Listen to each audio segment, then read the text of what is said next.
प्यारे स्टूडेंट्स, आप संज्ञा के विषय में फर्स्ट पार्ट में पढ़ चुके हैं। आज हम संज्ञा का दूसरा पार्ट पढ़ेंगे। इसमें आप लोगों में बहुत काम आएगा कंपटीशन में। तो मैं संज्ञा के भेदों पर चर्चा कर रहा हूँ, उनके एग्जाम्पल आप लोगों को बताऊँगा। तो देखो, व्यक्तिवाचक संज्ञा, पहला भेद कौन सा है? व्यक्तिवाचक संज्ञा। इसको हम डिटेल से पढ़ेंगे। व्यक्तिवाचक संज्ञा में क्या होता है कि किसी एक ही जाति के, एक ही व्यक्ति, एक ही वस्तु, एक ही स्थान का बोध कराने वाले शब्द। जैसे एक जाति की एक वस्तु, एक स्थान एवं एक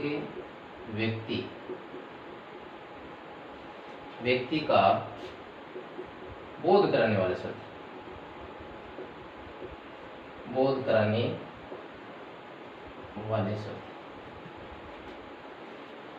व्यक्तिवाचक संज्ञा कहलाते हैं। क्या कहलाते हैं? व्यक्तिवाचक।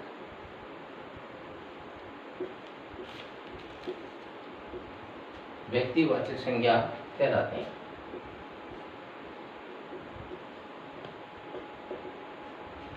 जैसे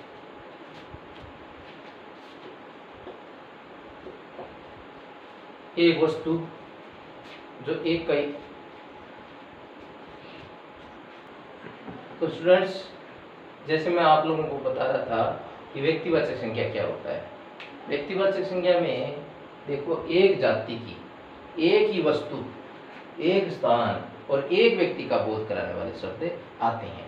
जैसे उदाहरण के रूप में एक वस्तु का हम उदाहरण ले लें, जैसे कहते हैं कमल। क्या कह दिया? कमल। एग्जाम्पल में तो कमल एक वस्तु हुई, फूल की एक जाति है, ठीक है। यह एक व्यक्तिवाचक संज्ञा के अंतर्गत आएगा। जैसे एक स्थान के अंतर्गत हम कहते हैं, जिसे कहते हैं राजस्थान। क्या कहते हैं? राजस्थान। तो ये एक स्थान आया और एक व्यक्ति, जैसे कहते हैं रमेश। ये उदाहरण आप सबके सामने है। और जैसे हम समझने के तौर पर कंपटीशन में जो काम आता है, उनमें आप लोग समझें, उनमें क्या होता है कि जो संसार में एक ही हो, जो क्या हो, संसार में एक ही, वो सारा व्यक्तिवाचक संज्ञा के अंतर्गत आता है। जैसे कमल है, तो कमल है जो एक फूल की एक प्रजाति हुई, ठीक है, एक ही है। और इसी प्रकार जैसे राजस्थान का बहुवचन नहीं बना सकते, कमल का कमलो नहीं कर सकते, रमेश का रमेशो नहीं कर सकते। जिन शब्दों का बहुवचन नहीं बनता वो व्यक्तिवाचक संज्ञा के अंतर्गत आता है, ठीक है। अब अनेकों उदाहरण कर सकते हैं। जैसे किसी वस्तु की अगर फैक्ट्री एक है तो वो व्यक्तिवाचक संज्ञा के अंतर्गत आएगा। जैसे अपन कहते हैं कि दूध बिलोने की मशीन। क्या कहते हैं? दूध बिलाने की मशीन। तो मशीन बहुवचन हो सकता है, मशीन से मशीनों बन सकता है, मशीन शब्द जातिवाचक में। लेकिन दूध बिलोने की मशीन, ये एक व्यक्ति, एक ही फैक्ट्री का बोध करती है। ये मशीन क्या काम करती है? दूध बिलोने का काम करती है, इसलिए इसको व्यक्तिवाचक संज्ञा कहेंगे। ऐसे ही कहते हैं अपन, जैसे रीटा पंखा। क्या कहते हैं? रीटा पंखा। तो ये कंपनी, रीटा नाम की कंपनी है, वो पंखा बनाती है। पंखा जातिवाचक है, लेकिन रीटा कंपनी हो गई, तो ये व्यक्तिवाचक संज्ञा। ऐसे ही उदाहरण अपन और ले सकते हैं। जैसे अपन कह सकते हैं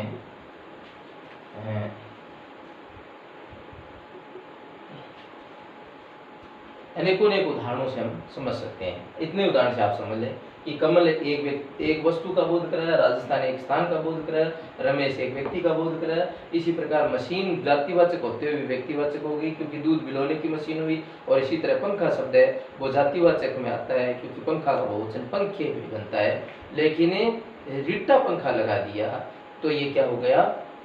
ये व्यक्तिवाचक संज्ञा के अंतर्गत आ गया। अब आप व्यक्तिवाचक संज्ञा समझ गए कि जिस शब्द का बहुवचन नहीं बनता, जो एक वचन में होता है, वो व्यक्तिवाचक है। इनके अलावा और उदाहरण जैसे जो संसार में हो, जैसे गंगा। गंगा नदी एक ही है, इसलिए क्या आएगी, व्यक्तिवाचक संज्ञा आएगी। जैसे हिमालय, क्या गया, हिमालय, तो हिमालय पर्वत एक ही है, इसलिए ये व्यक्तिवाचक में आएगा।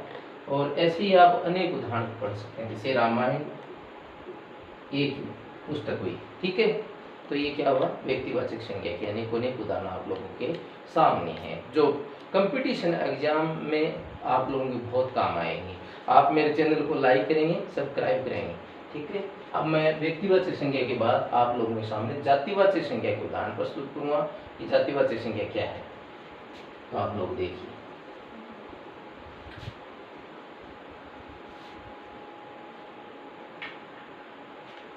दो नंबर संज्ञा हुई जातिवाचक, क्या हुई, जातिवाचक। जातिवाचक संज्ञा में क्या होता है, जाति पूरी जाति का बोध कराता है। ऐसा संज्ञा शब्द है जो एक जाति की संपूर्णता का बोध कराए। जैसे आ जाएगा जाति की संपूर्णता का बोध कराने वाला शब्द, संपूर्णता का बोध कराने वाले शब्द,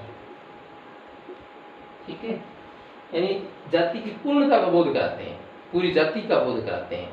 या यूं कहें, दूसरे शब्दों में यूं कहें कि बहुवचन रूप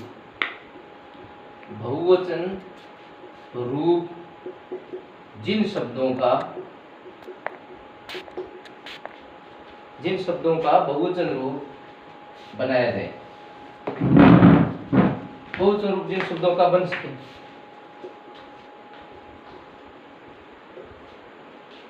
वो शब्द जातिवाचक में आएंगे। वो शब्द जातिवाचक संज्ञा में आते हैं।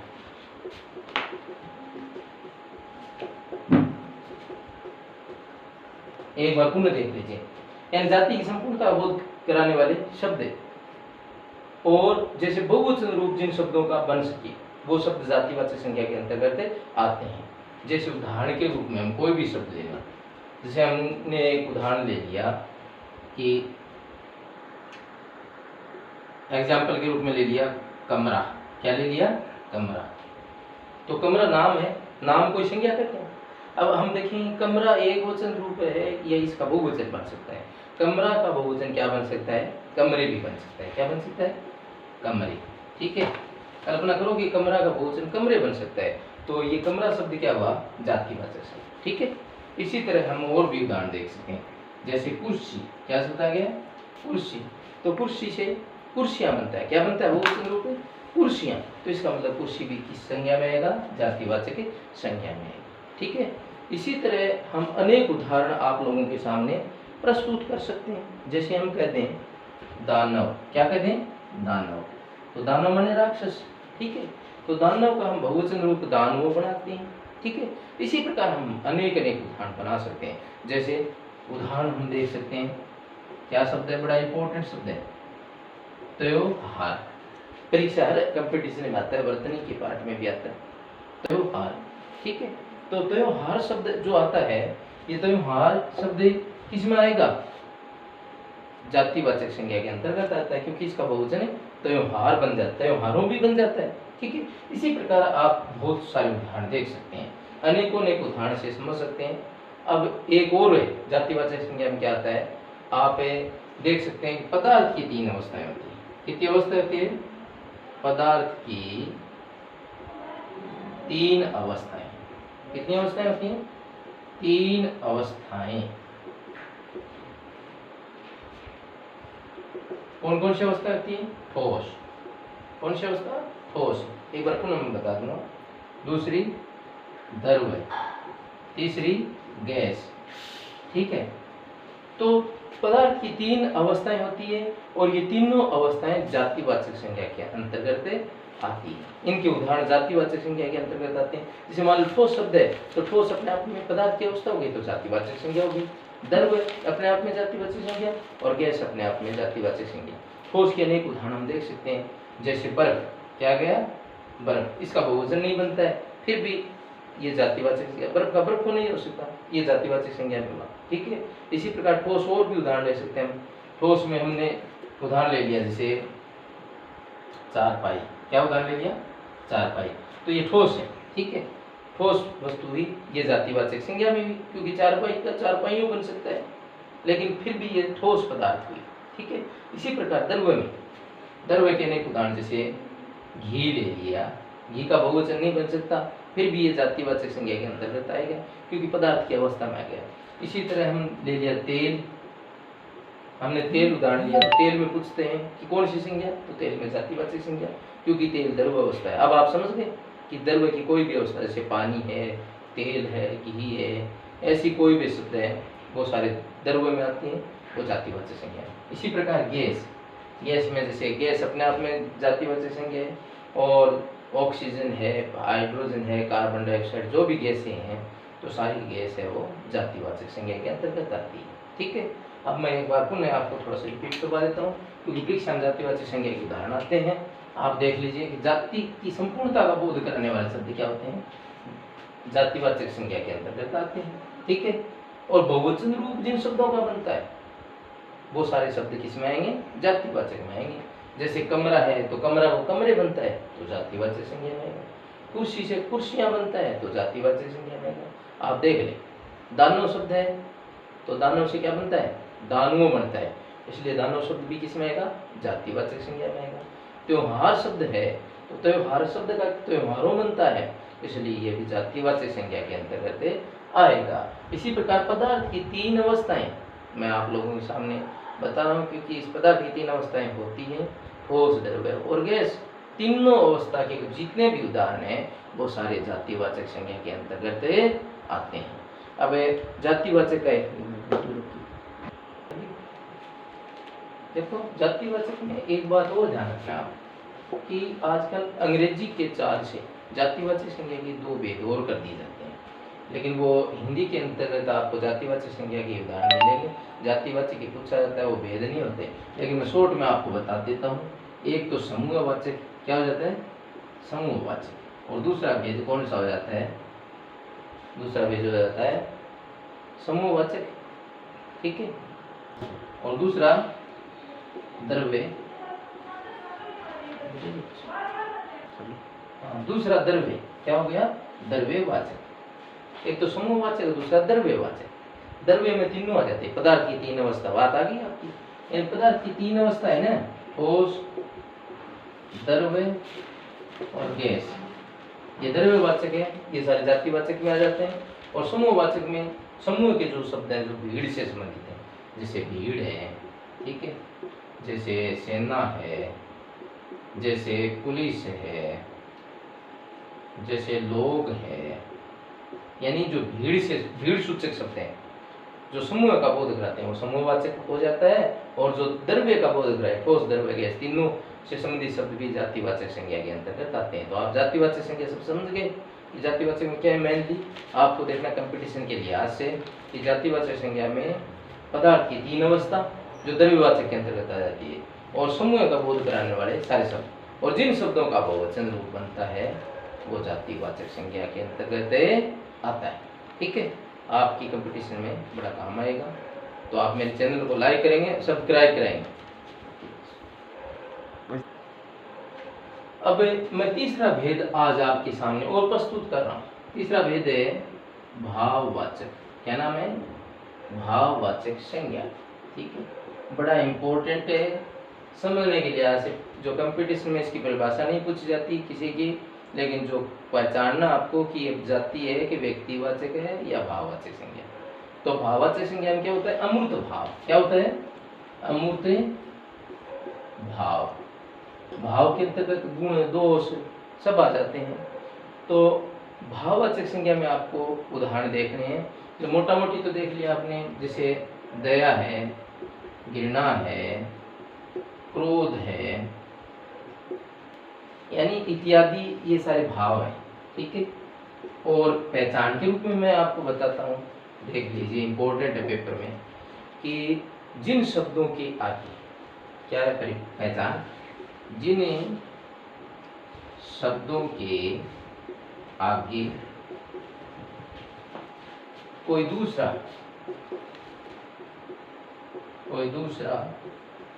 शब्द ठीक न लगे, जिन शब्दों के आगे कोई दूसरा शब्द ठीक न लगे तो वो शब्द भाववाचक के अंतर्गत भाववाचक संज्ञा होंगी।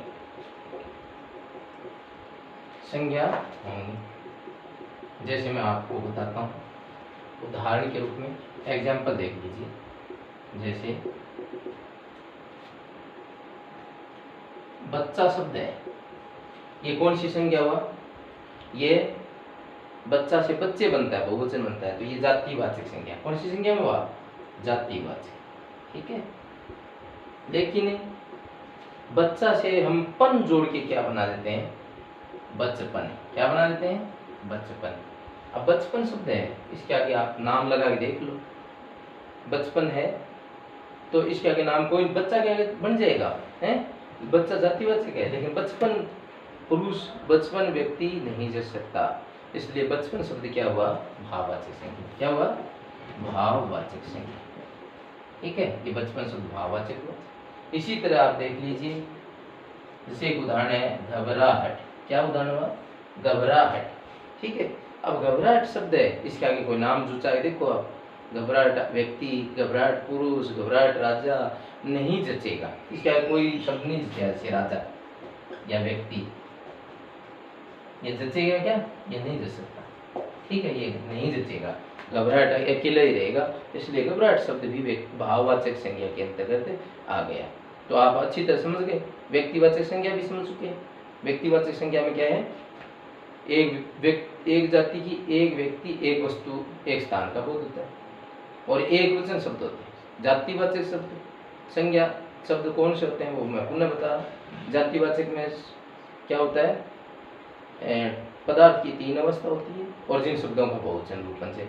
और भाववाचक संज्ञा में मैं पुनः आपको बताता हूँ कि भाववाचक संज्ञा की कैसे पहचान करेंगे कि जिन शब्दों के आगे कोई दूसरा नाम आप लगाओगे, वो नाम अगर सही नहीं बैठता तो वो शब्द क्या होता है? भाववाचक संज्ञा के अंतर्गत आता है। जैसे बचपन के आगे नहीं तो बचपन बालक, बचपन लड़का, बचपन राजा नहीं जचेगा, इसका मतलब बचपन शब्द भाववाचक संज्ञा है।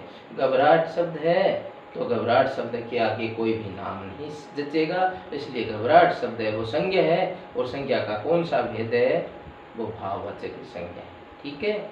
आप जो मेरे चैनल को अभी तक जिसने सब्सक्राइब नहीं किया है वो सब्सक्राइब कर लें, और जो लाइक जिन अच्छा लग रहा है आपको तो आप चैनल को लाइक जरूर करेंगे। ठीक है, और कमेंट बॉक्स में कुछ लिखें। धन्यवाद। संज्ञा का आपका टॉपिक पूरा हुआ।